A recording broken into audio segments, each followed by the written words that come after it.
Dito kami sa garden ni Ate Bing. Maraming sili, oh. Lagyan ng ano ba? Daming bunga. Ito kami sa likod bahay Look, ng kuhaan ko habit ko. kapatid ko.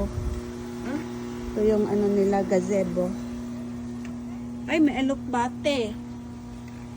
Ay, may ampalaya, te. Di pa malaki. May ampalaya, oh, bunga. Yung sa Ate Bing nag-harvest. Mag-harvest kayo? Oo.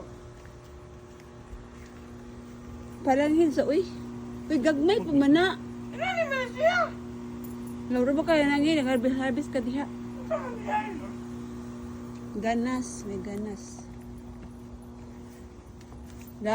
Ang dami mong gulay, te.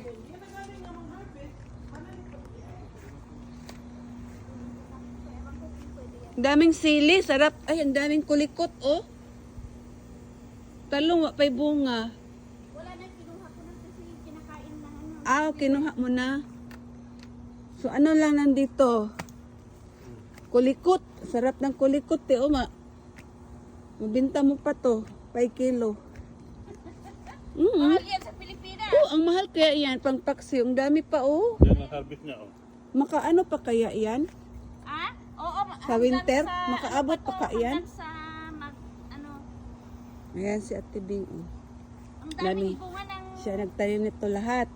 Cherry tomato, oh. Pero, ang dami kong na-harvest ang dyan. ay, ito pala na harvest ni, ano, Ito ka ito. Ate Bing. Grabe ang kulikot. Paano? Alak, yung iba nito, ikaw anong kainin ra? Oh, may upo pa siya. Sarap nito sardinas. Ay, may batong, oh. Daming gulay. Pero may patola. Daming gulay, ah. Sarap. Na, Ay, may kalabasa din, oh, bunga. Pero hindi pa. Malaki. ang daming bunga ng kalabasa. Oo nga. Di yun, hinarvest na yung palaya mo. Okay lang kasi kukunin ko rin ang mga yon. Mapapatay na, oh. Ang itong opo, patola. Kukunin ang mga yon. Patola. Lamang. Sarap yung patola sa miswa.